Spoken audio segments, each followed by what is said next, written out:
I know that Representative Zedler has questions. So Representative Zedler. Yeah. Ms. Robinson, how many subpoenas for patient records do you all issue in a month? I have no idea. Several hundred.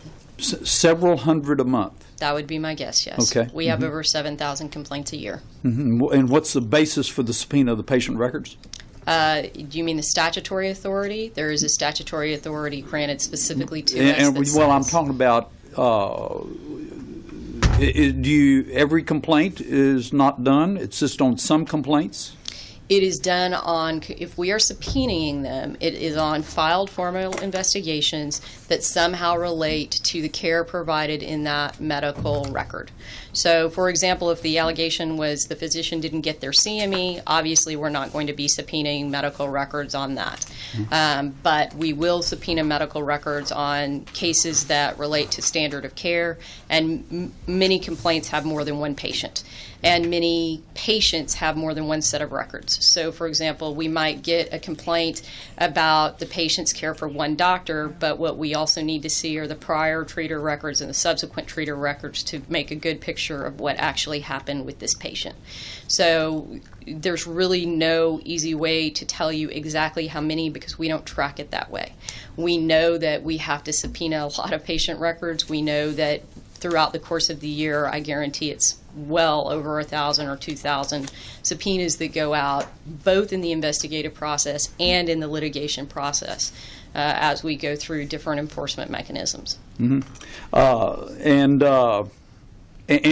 basically, though, I still haven't gotten a clear understanding that you're doing the subpoena, but it's on. It's not on the basis, but and I'll give you a few examples. In the past, I've seen where the response to complaint was sent in, and all of a sudden they subpoena 12 or 14 other patients' records from the same doctor when y'all haven't even determined whether the first complaint was valid or not. Sounds like the OIG. Sorry. Well, and I presume that the OIG is looking for a pattern, and if you're talking about cases of non-therapeutic prescribing, I believe we discussed this at the last hearing, and what we do is if we get a case of non-therapeutic prescribing, we run that practitioner's prescribing history through the database that is maintained by DPS specifically to allow that analysis to be done. And when we get that analysis, we try to determine if there is anything that looks untoward, really, in that report. We're looking for excessive amounts of prescribing, early refills, or multiple refills. Again, like if you see 5 people living at the same address with the same last name, all getting hydrocodone, Soma, and Xanax, that implies that those people are getting those drugs to sell them, not for their own personal use. And so if we get complaints like that, where we believe that there is crime being committed, we will expand that investigation to include other patient records, and those are the cases where that would occur. Well, your office told me that we have no evidence of non-therapeutic prescribing, but we're going to expand it to all these other patients. Okay? No, sir, I don't believe that is No, the they case. did tell me that, and Dr. Zedler said the same thing. They said they had no evidence of non-therapeutic prescribing, but we're going to subpoena all these other records. I have a particular doctor that has thus far submitted 9,750 pages without any evidence of non-therapeutic prescribing. And the other thing is this. How often do you go to a doctor's office and demand immediate response for the patient records? Approximately 20 to 40 times out of the 7,000 to 8,000 complaints we get a year.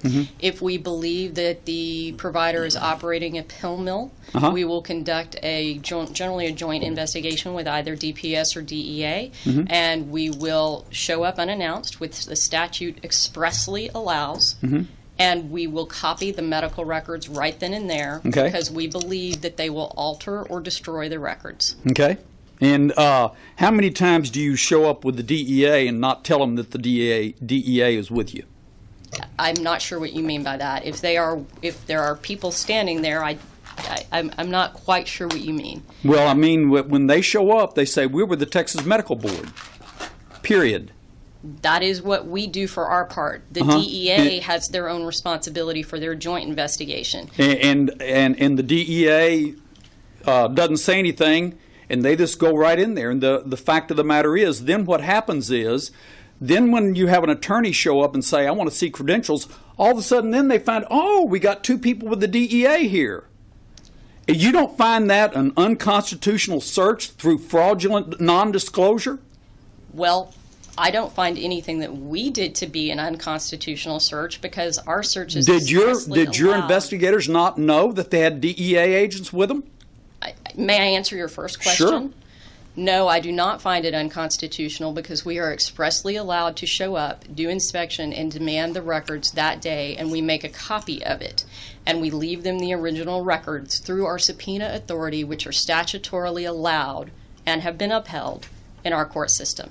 Now, in relation to what the DEA does, I can't tell you. I don't control the DEA. The DEA does not answer to me in how they conduct their investigation. Now, what they are telling an individual or what they do is their own deal. We do not go in and pretend to be investigating for the DEA, and we are not there for the DEA. We are there for ourselves. We often conduct joint investigations because they are also concerned about a practitioner being a pill mill and providing drugs to children on the street.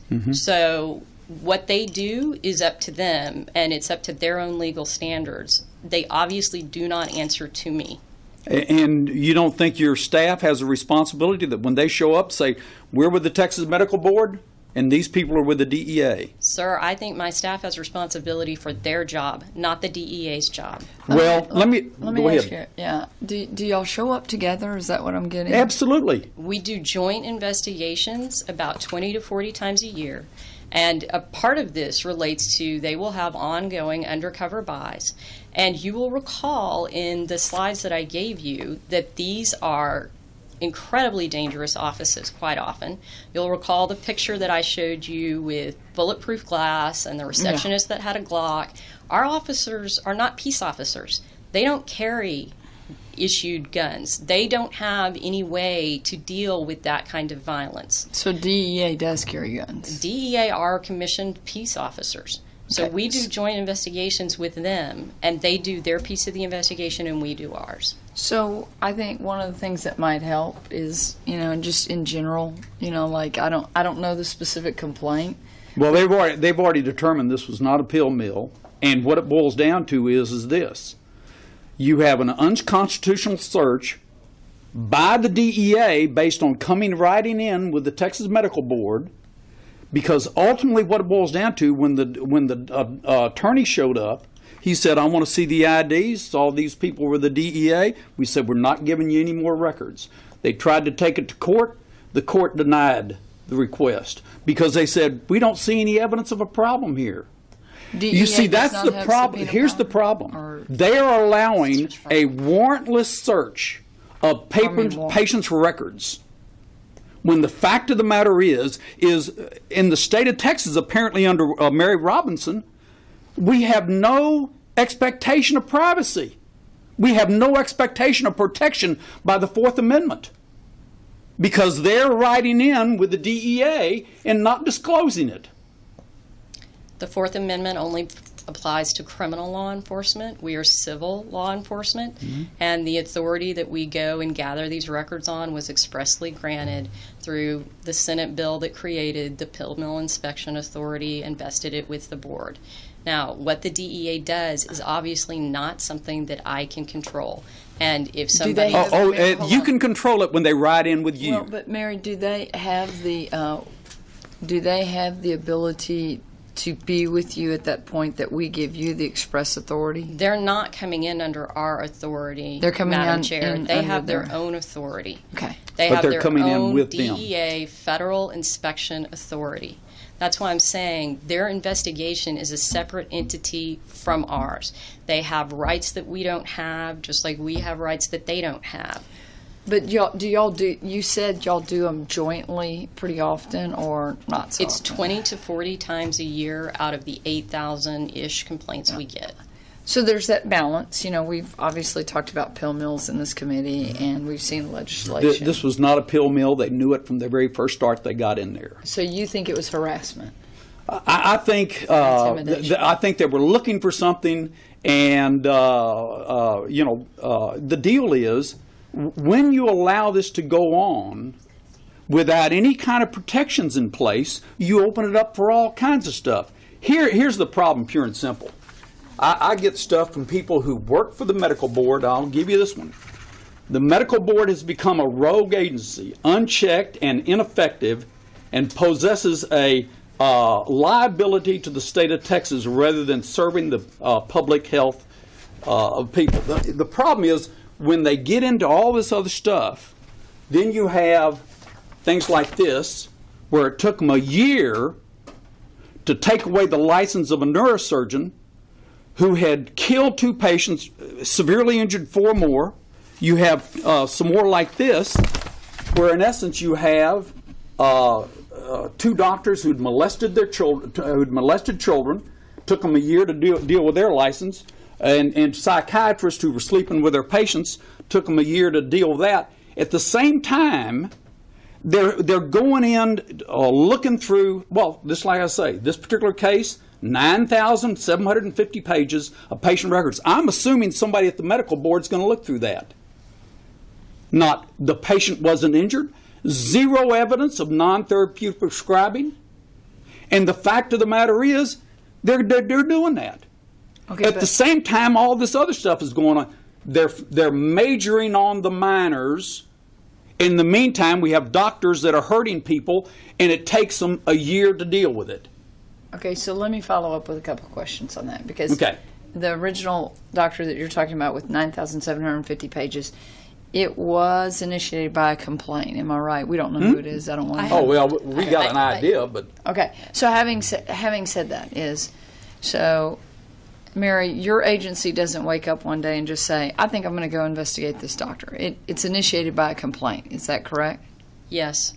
Okay, now, let me follow up with the neurosurgeon or whatever. I'm not sure if that was initiated by a complaint. Oh yeah. Okay. In fact, it was a doozy. Because what it boils down to is they in the complaint they disclosed that he had already had his privileges suspended at a hospital. They said that a patient had died, and yet it took him a year to finally temporarily suspend his license. Representative Colkhorst, we can get you the facts of that case. That's just incorrect. But we Oh, will have I've got it right here. committee. If you want to look at it, hey, get it to us right now. Well, and I don't think she has I it. can't download it right now. Well, But I can certainly get it to the committee. So having said that, now we're not going to get into specific cases, but in general, and I have a couple of follow-up questions for Mary as well, and I'll just say mine. I've had an experience recently with a physician in my district that there was a complaint given, and they answered the complaint, and they went through the whole thing. And it has taken a long time, and then it looks like, and we can go through this, that the Texas Medical Board actually continues to even when the complaint has been dismissed, now they have more and more and more. And some of them is the one person that was making the complaint kind of had something, there was a neighbor to the clinic and was mad or something. It's kind of bizarre, okay? But one of the things that concerned me was that I think that occasionally, Mary, there can be some employees at the Texas Medical Board that I was a little astonished when I looked into it because it seemed like it was pretty much surface. This is really quick. You can dismiss this. You can get this over with. I think one of the board members actually made that recommendation and like kind of even said, I can't even believe that it came to an informal settlement conference. So to make a long story short, I think that there are times you're one person, you have a large agency you're running. It's a little bit like the example I made with the emails of if you don't have a really good person that can get into all the emails in maybe a big university or a big system, we have to have governors, and we have to make sure that people aren't just digging and digging and digging and keep coming back at these particular people. So, and I'm very happy to get the name of that for you and look into it. We'll look into it. I've stayed afar from that. I mean, I've wanted to see the process kind of work through, and I do think that we can improve. Always. It's just a tough situation. We had the Texas Board of Dental Examiners, which was completely incapable of handling the crisis that we saw last interim. We've made and strengthened them. You see the battle that is ensuing. You've lived it. Where we have, it's that balancing act, and it goes on personalities of who actually initiates the complaint, and then who in the staff is assigned to it, and what their filters are. I love the statement made by the Department of State Health Services. They use the word tribal today. Well, we're looking at tribal and blah, blah, blah. Cultural experiences. What is the filter? We know that the Office of Inspector General has taken on a larger role, and there's pushback from that. And yet we know that fraudulently there was lots of issues happening before last session. And I'm just saying, and I know, Representative Zedler, you're very passionate about this.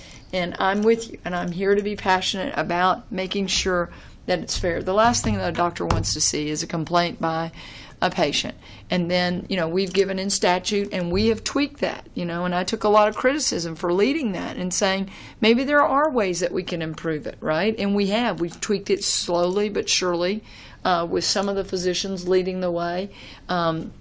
Texas Medical Association at times says no, and then they say, okay, we can live with this. We're all trying to find that balance of patient protection and yet not harassing doctors. And I think that that's something that on specific cases we have to look at. So in general, ask some more questions, and then we'll conclude a very long but productive day today. Okay. When a doctor goes to an ISC, are they presumed guilty? We have to set the ISC, we have to believe that we have enough information to show that there's a violation. There's not a presumption of guilt, but if we don't have a prima facie case, we don't take it to hearing. So unless we go in with what we believe to be sufficient evidence of what we have to prove a violation, we don't hold a hearing. But there is no presumption of guilt or innocence, because that doesn't exist in the civil world. That's a criminal element that you're referring to. And so I can tell you that of about the 700 to 800 hearings we have, generally around, or the last time we ran these statistics, around 20 to 25% are dismissed at that hearing. So there are absolutely times where the physicians come in and give sufficient information, and the board is accepting of that answer and they dismiss it. And then there are times where they don't. So I don't think that there's a presumption that attaches, but we do send out information that we believe proves a violation. That's the only thing that would trigger a hearing. And you don't believe that the board members are more or less told that you're releasing too many people? You're excusing too many? The board members are the ones who make those decisions. I don't know who would tell them they're releasing too many, but it is their choice whether they believe that something should be dismissed or not dismissed. Now, I can tell you, there may be cases where we go through and read it, and we as staff want to go back and do a post-mortem and say, what happened here? We need to understand. We have to do this differently or better, or analyze it differently next time. We've certainly had discussions about remedial plans and when those should be used and how they're limited by the statute, but I'm not aware of anything other than that. Okay. And what's the quickest you've temporarily suspended a doctor's license? I have no idea. You don't have any idea? It could have been. Well, it depends. Like, there are cases that when I was first a litigator, we found a case where a kid was a resident and he drove his car over the Galveston seawall, and when the emergency crews went down to get him, there was still an IV in his arm dripping, the opioid drugs into his system. That kid, when we found out about it, I think we had him suspended within the week. But it really just depends. On standard of care cases, you have to have an expert, which means we have to go out and get someone who's willing to testify and review all the records. So there are cases that are very fast, like you've got a positive drug screen, then they were in the OR, or you've got a criminal conviction. Then there are cases that take longer to work up. I don't know what the fastest on record is because we don't track it that way. Okay.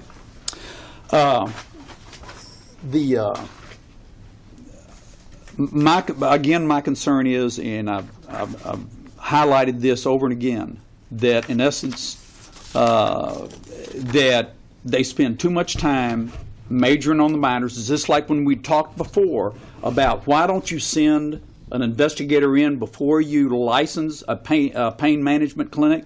And she said, we didn't get the finances for the staff.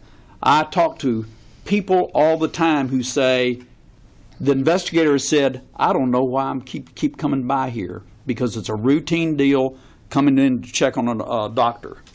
And I'm sorry. I just think that let me ask you this. Do you not have instances where y'all send an allegation against a doctor? Well, y'all did this and this. They respond to that allegation, and after they respond to that, y'all send a second allegation?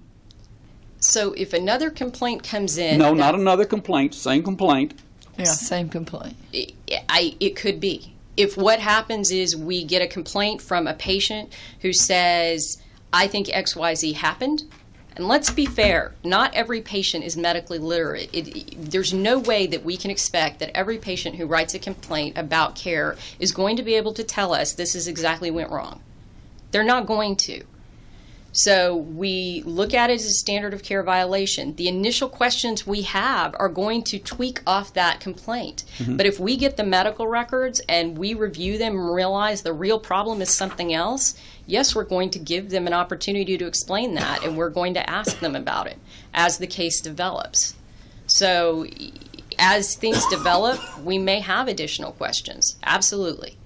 And I also want to clarify, because what I had said in the prior hearing was the reason we don't go out in advance of pain management certificates being issued is because it wasn't included in the bill. The original draft included that. They didn't want to do it because they didn't want us to charge a certification fee for certifying the pain management, and they struck that provision that would have required an initial exam before the pain management clinics were certified. The part that we just got funded for, that I said we didn't start until recently because we weren't funded for it until last session, were standard audits of the clinics, and we now do those on a biennial basis, just to be clear. Okay. And but nothing, simply because the statute didn't authorize y'all to do something, that didn't mean you couldn't do it. Yes, it does. We have to have statutory authority to do really anything. The legislature has to give us the statutory authority to do it. So when there is a draft bill that says you medical board will go and inspect a clinic before it's certified, and also says you medical board will inspect a clinic after it's certified, and the draft strikes that initial provision, and the law gets passed that we only have the second authority, then yes, we only have that second authority, and that is all we will have the authority to do, unless and until the law changes. Okay. Okay. I still think that there needs to be more regulation about due process from a standpoint to guarantees doctors are not harassed by the members of the medical board, whereby, because all too often, the other thing that happens is, I'll give you an example. False, misleading, deceptive advertising case, I contacted the medical board, and when I said, I've got the ad in my hand, please tell me specifically where it's either false, misleading, or deceptive, and I was told we don't always get that specific.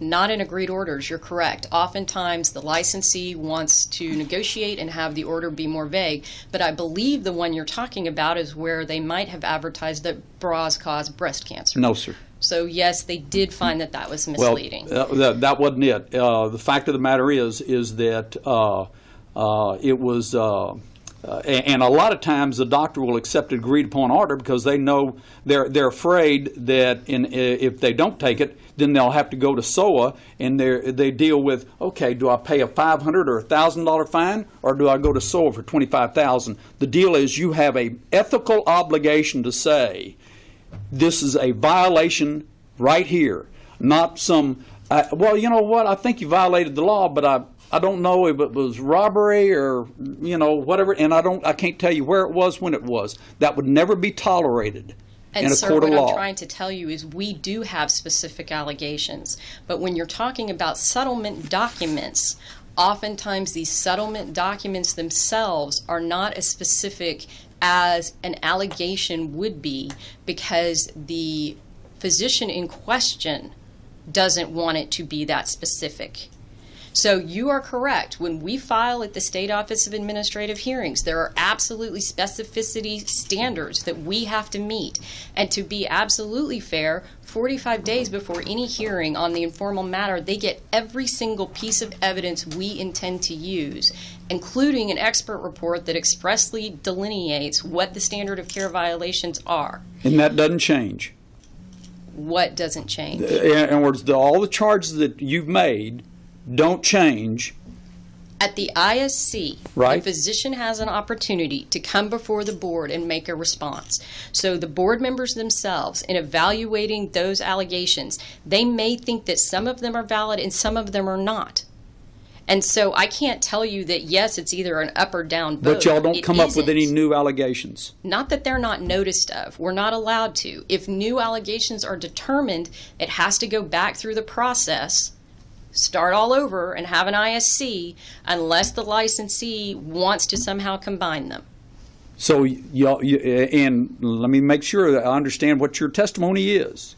When y'all start off with an ISC, and then it goes to informal to the SOA hearing, y'all do not come up with new allegations between the ISC and the SOA hearing. Is that your testimony? My testimony is that we send a package of all the facts that we allege occurred in this case.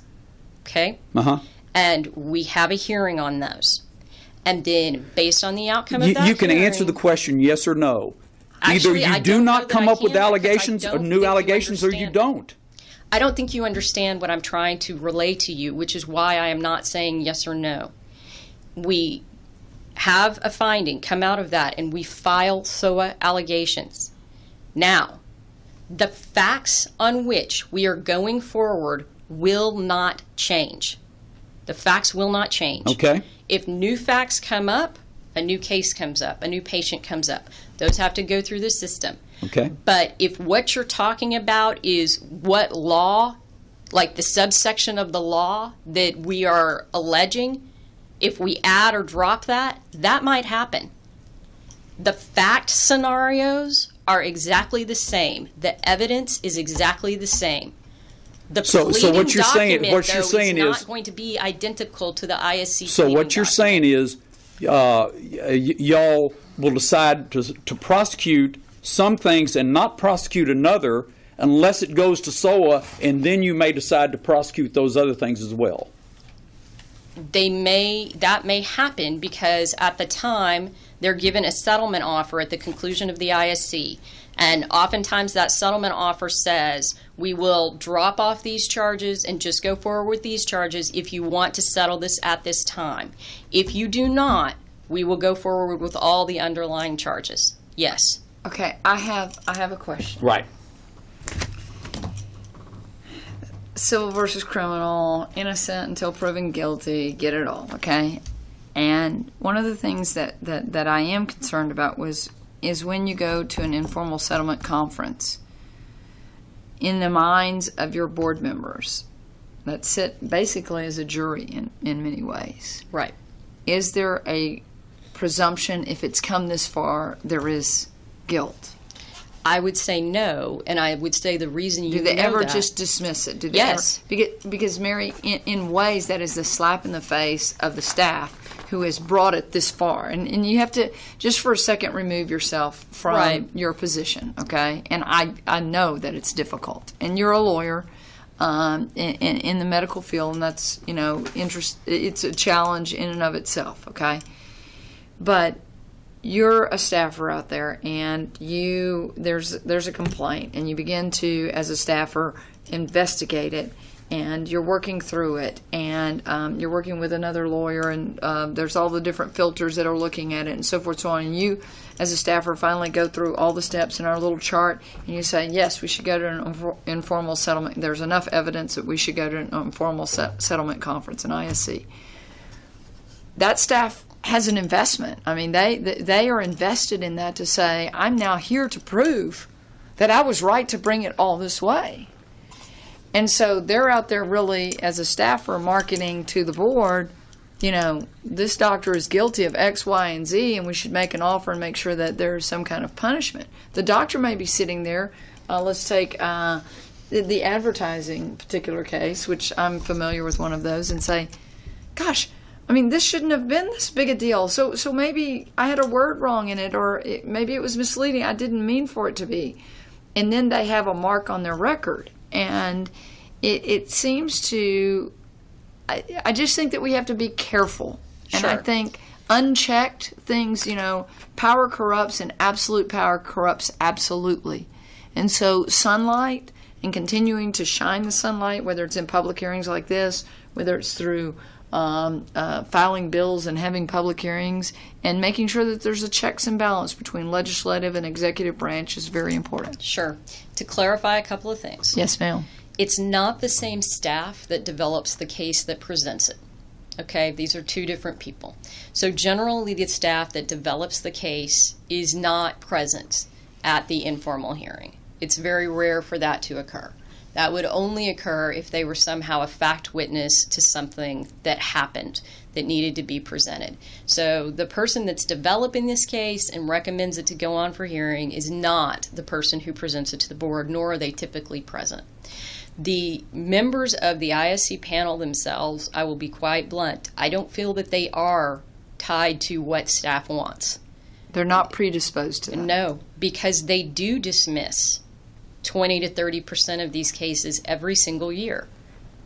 And I mean... But the vast majority, when you finally go to an ISC, which now we have rules in there, and I'm pleased Sure. with this committee's work since 2009 that, now it used to be a he said, she said, because there was no record. Now we have the ability to tape these things and Sure, have they everything can. on record. Absolutely. But you have to realize that by the time you get there, if we start out with, let's say we start out with 7,500 complaints in the very beginning, the first 2,000 are gone in 7 days. Okay? So now we're left with 5,000. Well, generally, we get rid of 3,000 to 3,300 of those in the first 45 days, because the response that the licensee makes allows us to get rid of about 2/3 of those. That decision is made by this set of staff. Then it's assigned to another set of staff, these 1,500 to 2,000 remaining complaints. This set of staff works it up yet again, and that's when the experts become involved. And then we're going to lose another 50 to 60% because we're going from this to around 700 hearings, and we're transferring to yet another set of staff. So we go from a huge amount of complaints to 10% or less of hearings, and even when you get to that hearing stage, you're still going to winnow down more, Okay. 20 to 25%. So every single step along the process provides an additional opportunity to be heard, and an additional chance to be dismissed, and an additional set of eyes looking at it. Good. Final question from me, just to follow up and to bring conclusion to this, is that if someone has a complaint against a doctor and it goes through the process and they've either settled or it's been dismissed, in either case, does the staff have the ability to bring a complaint themselves against the doctor? Well, I mean, let me answer this in a couple of ways. One, obviously, any member of our staff could file a complaint in their individual capacity about something that individually happened to them. I'm assuming you're not talking about that, so we're just going to wipe that out. As a general proposition, if staff uncovered a violation, they have to make a request to start the complaint back through the process. They can't just unilaterally say, hey, that got dismissed and I'm really upset about it, so I'm going to start a new complaint and I'm just going to pick it up right here. But they, in their investigation, could discover something that wasn't in the initial complaint. They could. This complaint is dismissed, and they, as a staffer, come back and say, I found this and I want to investigate it. It should not ever happen that way. The way that it should happen is if you are a staffer and you find another violation of law, the time you find it, you need to report that. Because really there's only two options, right? Either the state of Texas says, I found another violation, but I'm going to ignore it, or I found another violation and I'm going to put it through the process. But it shouldn't ever be that the case got dismissed and because I'm upset about the dismissal, I send it through the process. Okay, Mary, let me just ask you this. That, and I mean, depending on the degree, okay? Sure. Is that you can see as a physician that you would say at one point, this is a harassment almost, in that, I mean, is there ever a point when you discover something that says, well, this misleading advertising was dismissed, but now I found this, and so I'm going to get you instead? You kind of say, look, while the case was on this, I did discover this, and you know, like kind of a warning, you didn't do right there, and you need to correct that because you know, could receive another complaint. I just don't know, and I don't hear a lot about this stuff. I know Bill deals. I don't deal in it. I'm just always trying to be the. I'm happy. I really would like to policymaker. look at the one case that you have that appears to be that way, because what I want to make sure is it wasn't just to people who weren't related filing complaints, because that happens. Like, there are times where physicians believe that someone is out to get them, and it's really not. It's 3 different people had a problem with you. They just all happened to file a complaint in a short period of time. And it appears as though it's a conspiracy, but really it's coincidence. Sure. So, I mean, that does happen. I've had that exact conversation with physicians, and while I can't tell them who the complainant is, I have told them, this is 3 different people. Okay, so please stop believing that one human is out trying to ruin your life. I've defended the anonymous complaints. I think, you know, I know there's people that say we need to get confidential complaints, in that, you know, this is, you know, it's just kind of, we do it in different ways in our laws, but having said that is, you know, there's a lot of doctors that say I need to be able to face my accuser, but then I say you're also throwing a wet blanket on anyone that's going to accuse you, especially in small towns, because there could be retribution. So we're trying to walk a very fine line We here. just had a case where a doctor was, and it was at a temporary suspension hearing. He was accused of sexually misbehaving with patients and other people, and 2 people came and testified, and he immediately sued them for testifying against him. I mean, that's the kind of thing that continues to happen. That's the balance. But in relation to your question, I would love to see that case. The problem with what you said is, not to say that there's not any wisdom or balance in saying, hey, staff, if you find something else, just sort of try to warn them. The problem is, I don't know where you would cut that discretion off. I hear you.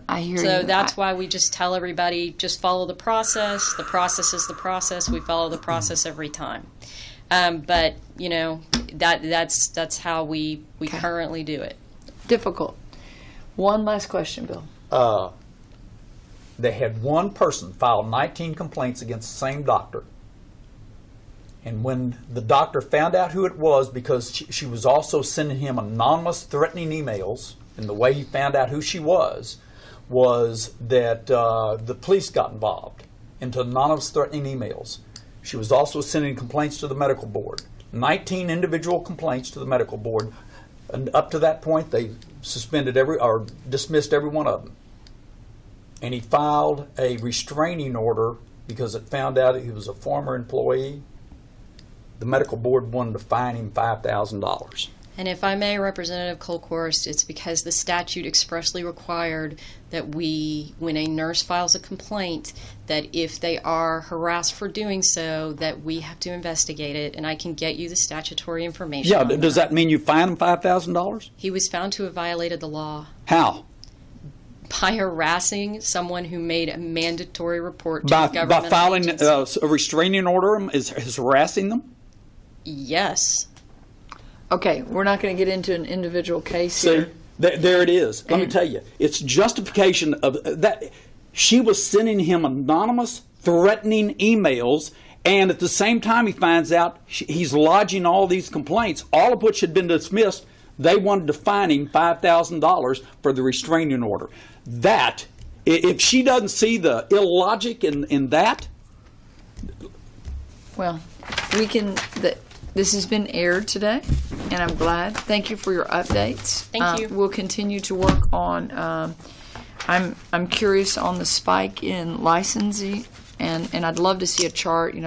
Yes, we spike can in get that to you. 2004, then continued, and have we hit? We the have one. We have one Good. going 10 New years. plateau So and- we can get you that data, Good. and we'll be in touch with your staff to get the details on that other case so that Yep. we can look into it. Thank you so much. Thank you. Is there anyone else wishing to testify on for or against anything that we have covered today, which has been a vast amount of information? Chair hears none. The Committee on Public Health will stand adjourned, subject to the call of the chair.